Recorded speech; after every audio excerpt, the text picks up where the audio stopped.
عبدالرحمن بابا فرمایي وی چې د زړه پورې تړلی استوار دا جهان دی د نیکه دی که د پلار ته خپل پلار او نیکه وګوره چې څه شو هسې ستا دی هم په دوی پسې رفتار.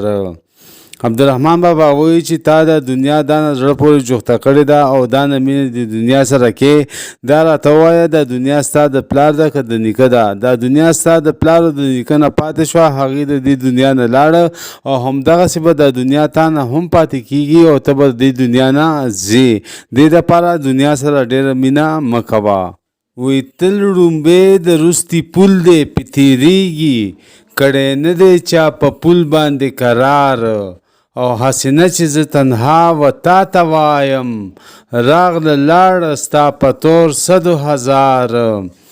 عبدالرحمن بابا وایي ړومبی کس همیشه دپاره د وروستني کس دپاره یو مثال وي. لکه څنګه چې زموږ پلاران او نیکونه د دې دنیا نه لاړه موږ به هم د دې په رنګ د دې دنیا نه ځو. دې دنیا کې همیشه پاتې کېدو والا نه یو.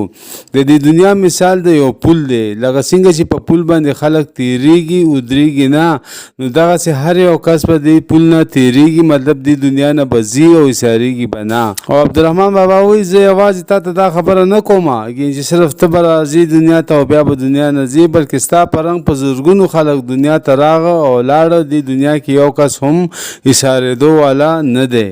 وی دعوه مه کړه په ناحق به یې خپل نه کړې پردی ښار پردی ملک پردی دیار او چې استوګه په پردي وطن کې کاندي هغه نه لري د هیڅ واک و اختیار. او وی که 1000 قسمه وخوري په یو کار کې نه که څوک په مسافرو اعتبار.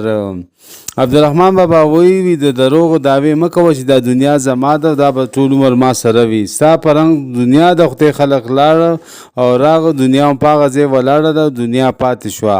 د انسان مثال په دنیا کې لکه د مسافر دی. لکه څنګه چې په پردي ملک کې د سړي څه واک او اختیار نه وي که 100 ځله په یو شیز باندې قسم وخوري چې دا زما دی دا زما دی خو ولې څوک په هغه باندې اعتبار نه کوي.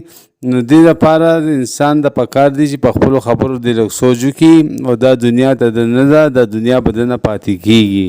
وی چې سحر شګفتګېږي ماښام رجي څه امید دی په ګلونو د ګلزار او که د رور که د عزیز وي که د یار وي مې رور مې عزیز ګڼه مې یار چې پیدا شي همګي واړه فنا شي ای رحمان دا جهان دی دا کار.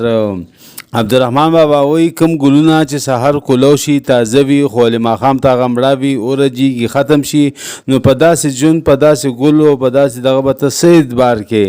وی که رور دی دی که عزیز دی خپلوان دی دی که دوستان دی دی دا ته یو قسم مه رور ګڼه مه عزیز ګڼه او مې یار ګڼه ځکه چې دا ټول به تا پرېږدي د دې دنیا نه به ځي ختمېدو واله دي. دې سره زړه مه تړه بلکې د الله تعالی مینې سره زړه وتړه. عبدالرحمن بابا وایي په دنیا کې چې کم یو شی هم پیدا شي هغه ختمېدو واله دی هغه پاتې کېدو واله نه دی. نو دې دپاره په داسې شیانو به ته څه اعتبار وکړې داسې شیانو سره به ته څه زړه وتړې. دې دپاره ته د آخرت تیاری کوه دنیا سره مینه مه کوه دنیا سره زړه مه تړه.